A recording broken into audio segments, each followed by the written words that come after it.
All right, I'm back again with some new releases. The links and timestamps for each of the books will be down in the description, as well as a link to sign up if you're an author and want to put your book in front of me. Never guarantees that you'll be featured, but it does up your chances of me knowing that your book is available. Anyway, let's go ahead and get into the picks for this week. Aftershock by Gabrielle Prendergast comes in at 96 pages and is pitched as young adult fiction, action, and adventure. In this high interest, accessible novel for teen readers, Amy and her estranged half sister, Mara, journey through the aftermath of a massive earthquake in search of their parents. A massive earthquake forces Amy and her estranged half sister to work together to survive. Amy is happy it's the last day of school until a huge earthquake hits. She's surprised that it's Mara, her half sister, who finally comes for her, since they hardly know each other. There's no word from any of their parents, and their homes have been destroyed. So Amy and Mara set out on a perilous journey from their suburb into the city to search for their parents. As they walk day and night, the scope of the horrific destruction becomes clear. Have their parents survived the disaster? Airlock by Tosh McAdam comes in at 112 pages and is pitched as young adult fiction dystopian. In this high interest, accessible novel for teen readers, non binary teen Brick must rescue a crew of the spaceship they snuck onto when it is taken over by pirates. Brick, a young thief, is terrified of outer space, but they're forced to escape Earth when a warrant goes out for their arrest. There's nothing left for them on the dusty, barren wasteland of Earth anyway. Brick stows away on a cargo ship headed for the moon. They reluctantly allow a local teenage enforcer named Amar to tag along, but the ship ends up containing unusual cargo and the crew members may not be who they appear to be. Suddenly, the spaceship is taken over by pirates who imprison the crew in an airlock. Brick and Amar come up with a plan to rescue the crew. The only problem is that, in order to succeed, Brick must venture out into the deep darkness of space. Creeping Beauty by Andrea Portes,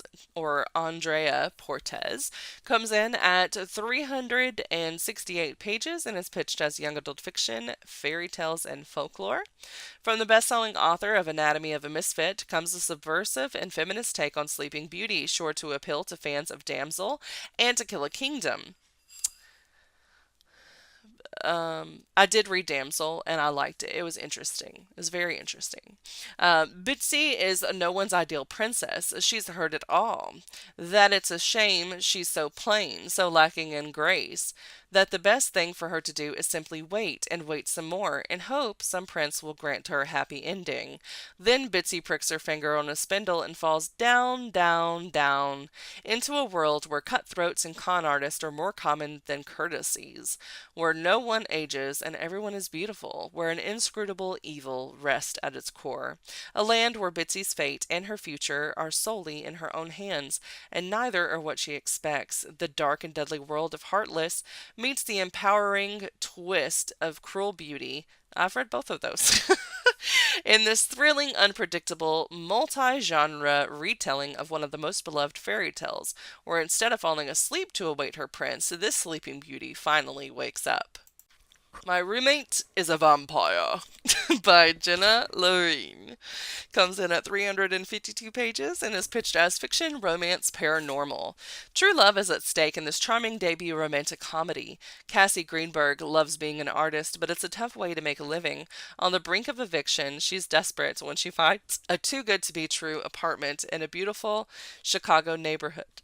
Cassie knows there has to be a catch. Only someone with a secret to hide would run out of room for that price. Of course, her new roommate, Frederick J. Fitzwilliams, is far from normal. He sleeps all day, is out at night on business, and talks like he walked out of a Regency romance novel. He also leaves Cassie's heart melting notes around the apartment, cares about her art, and asks about her day, and he doesn't look half bad shirtless. On the rare occasions they're both home and awake, but when Cassie finds bags of blood in the fridge that definitely weren't there earlier, Frederick has to come clean. Cassie's sexy new roommate is a vampire, and he has a proposition for her. The Love Plot by Samantha Young comes in at 384 pages and is pitched as fiction, romance, contemporary. There's a magnetic attraction when a happy go lucky gig worker agrees to a fake relationship with a rich, uptight New Yorker in this steamy romantic comedy from New York Times bestselling author Samantha Young. Starshine Meadows is all about freedom, thanks to the hippie parents who raised her, juggling her jobs as a professional costume character actor and a line sitter. She believes in no expectations, no stressful ambitions, and no strings attached relationships. So, when she meets a birthday girl's grumpy uncle while working a princess party, she can't help but needle him. She'll never see him again, and honestly, he's pretty hot. Rafe Whitman may be a veterinarian with a great bedside manner, but that doesn't mean his patience extends to anyone with opposable thumbs. His family will not stop nagging him about finding the one, so when he runs into obnoxiously cheery Star again, he makes her an offer. He'll pay her more than she would make doing her odd jobs if she'll pretend to be his girlfriend at family gatherings.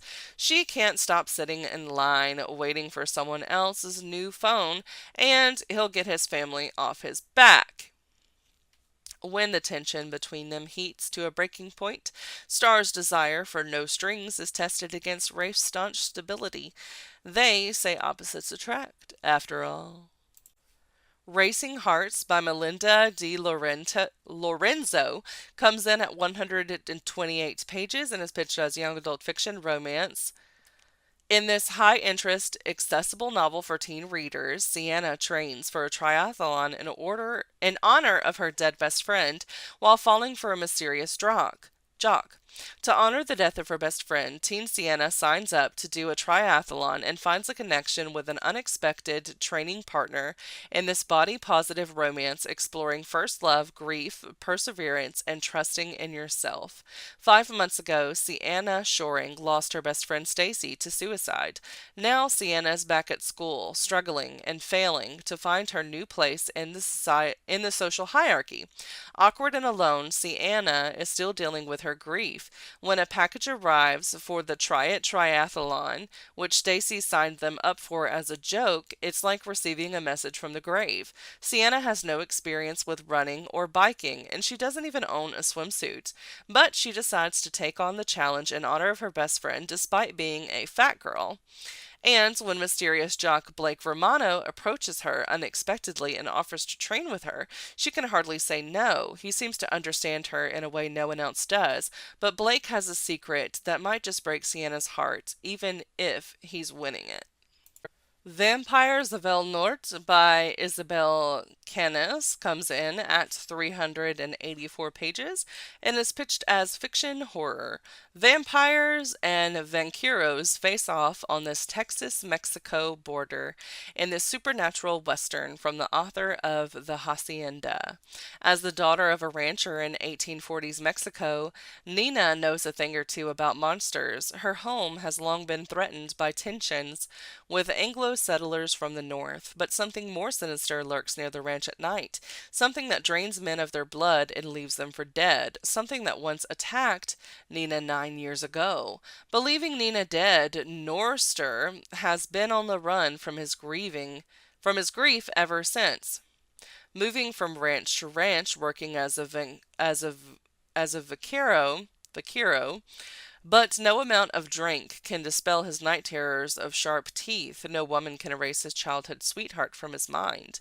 When the United States attacks Mexico in 1846, the two are brought abruptly together on the road to war.